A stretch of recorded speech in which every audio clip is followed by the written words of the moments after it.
Hi guys, Tom Barclay here, back in my hotel room up in Glasgow.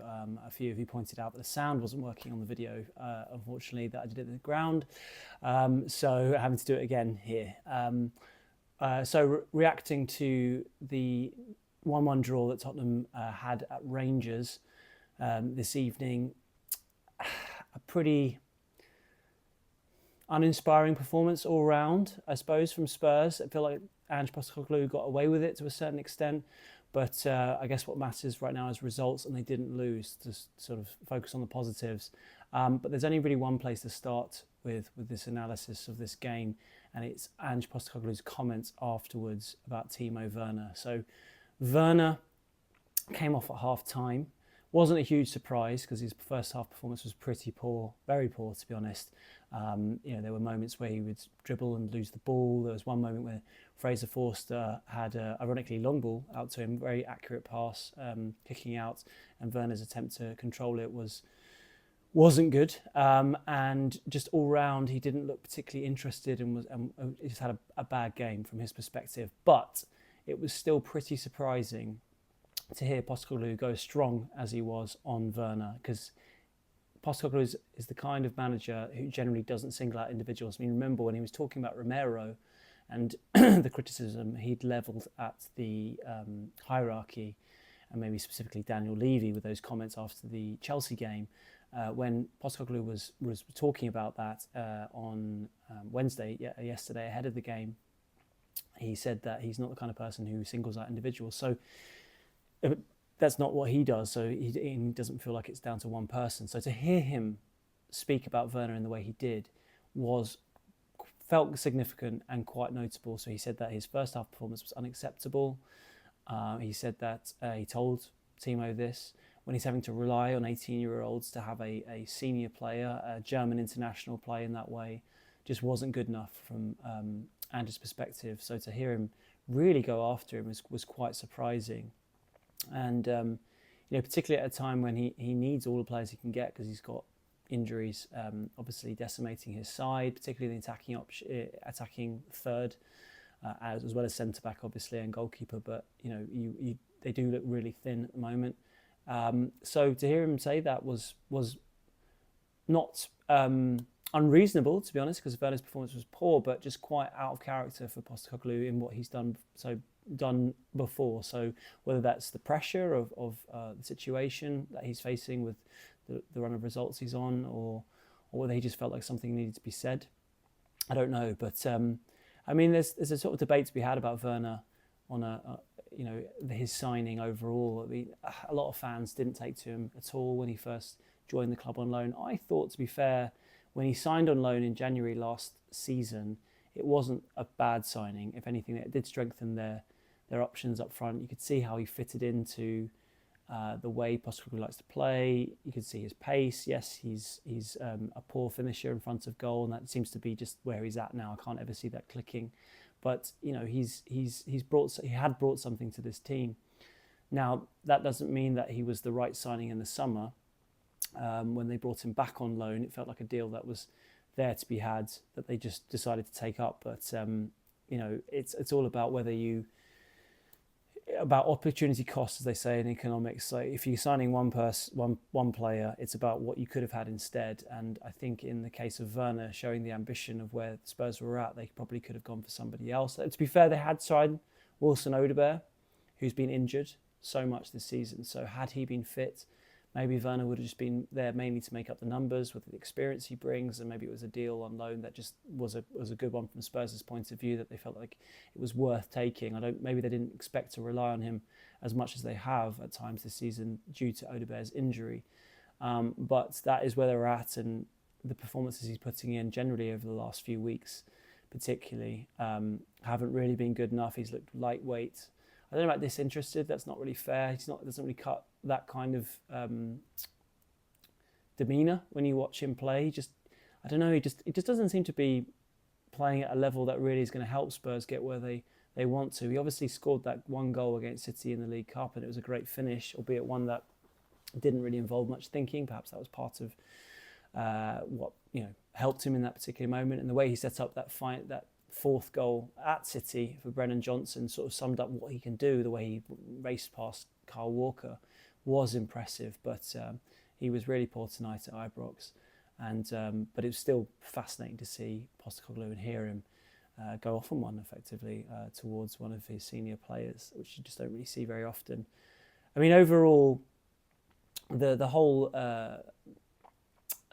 story behind this game, or sort of the main talking point ahead of this match, was Ange being back in Glasgow, the city where he'd won 5 trophies in 2 years at Celtic.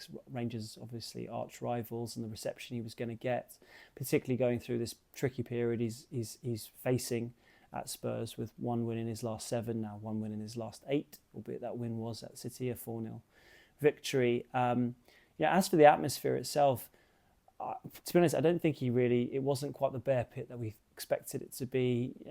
I don't think he really got that much flack from the Rangers fans. It was just quite a buzzing atmosphere, I'd say. It wasn't too lively until Rangers took the lead after 2 minutes into the second half, after Werner had obviously gone off for Kulusevski, where Igamane scored, and suddenly Rangers were in a position where they'd looked quite toothless up front and looked like they lacked quality, but the way that Spurs are playing at the moment with lack of confidence, they just look tired at the moment. It's almost like Rangers suddenly grew into the game and realised Spurs were kind of there for the taking, and when they scored, that gave them massive belief, and suddenly the atmosphere in Ibrox did live up to its reputation in those sort of moments. And Spurs had to sort of dig something out to get a result here. It was a performance that didn't inspire much confidence, didn't really suggest that a big turnaround is coming anytime soon, I would say. They, like I say, they look tired, and we know they've been hit by injuries. But when you look at the starting 11, yes, they had Archie Gray starting at centre-back, but their starting 11 is more than good enough to win at Rangers. And then off the bench, they had Solanke and Kulusevski, who decided to sort of leave on the bench to begin with, before having to call them into action when it was all going a bit pear-shaped in the second half. And, Kulusevski was the man who obviously got the goal from a Solanke cross, which Maddison managed to shield and kind of looked like he got fouled as he did that. So it probably would have been a penalty had Kulusevski not finished it off. But, just at this stage, it feels, like I said, results are so key. To try and get through this period, and it's sort of given them something, I suppose, to build on going into Southampton, which now feels absolutely massive. But it wasn't an overall performance that suddenly made fans, I would have thought, or neutrals like myself, journalists like myself, to think that things are going to start clicking anytime soon for Ange's side. I mean, on individuals, I thought that there were a few performances, obviously Werner being the top of the lot, which were poor. Pedro Porro, I thought, gave the ball away quite a lot. Put his keeper in danger towards right at the end with a sort of strange back pass, which Forster just about dealt with. And it was interesting at full time. I don't know if fans would have picked up on this or whether there was any images of this, but Postecoglou seemed to be giving a right sort of talking to at the end. I don't know how, it was almost like Pep-esque on the pitch. It'd be interesting to know what was said and what he was trying to get across there, because Porro, bit like a doggy, to be honest. The other side of the other fullback, they've been patchy at times this season. They seem to have lost their attacking threat that they showed a lot last season. I don't know whether that's the team sort of working Tottenham out, or whether they're tired, or whatever it is, but they're definitely not being as effective on that side. And we know they're not as strong defensively. They're better going forward, particularly Porro. So that was interesting to see that. Archie Gray obviously started at centre-back, 18, so I think he did quite well, so you don't want to sort of criticise him too much, but there were definitely times when he took the ball out on a sort of mazy dribble up the pitch and tried to slip it inside to one of his teammates, and suddenly gave away possession. So suddenly Rangers were on the counter-attack. So that was a bit of a concern. Basuma and Bentancur they were obviously playing because they're suspended. The Southampton game, they started in midfield, and the way they were shrugged off the ball a couple of times by Rangers central midfielder, their Belgian central midfielder, I've forgotten his name right now, to be fair, but that was slightly concerning. It kind of summed up the way that Rangers just sort of asserted their authority at times in the game, and that sort of grew from there.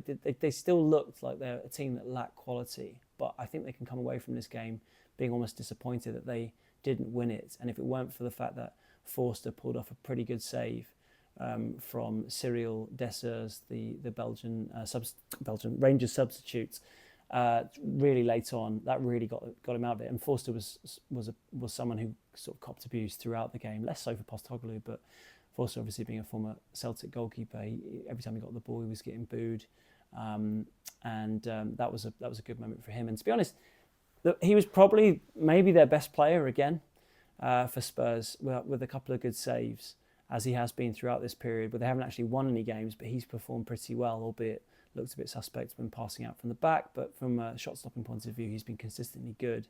And that really tells you all you need to know about where Spurs are at this particular moment.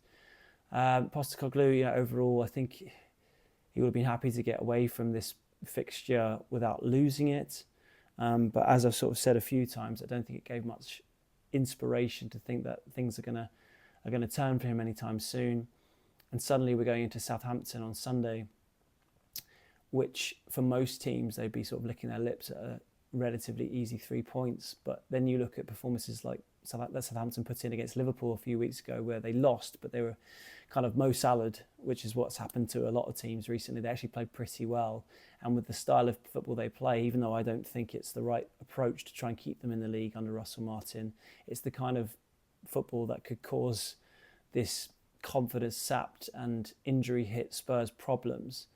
And if they go and don't get a win, really, let alone it feels like a draw is not enough really right now for Ange going into that game, then he might really be under the cosh then going into the Man United game as well.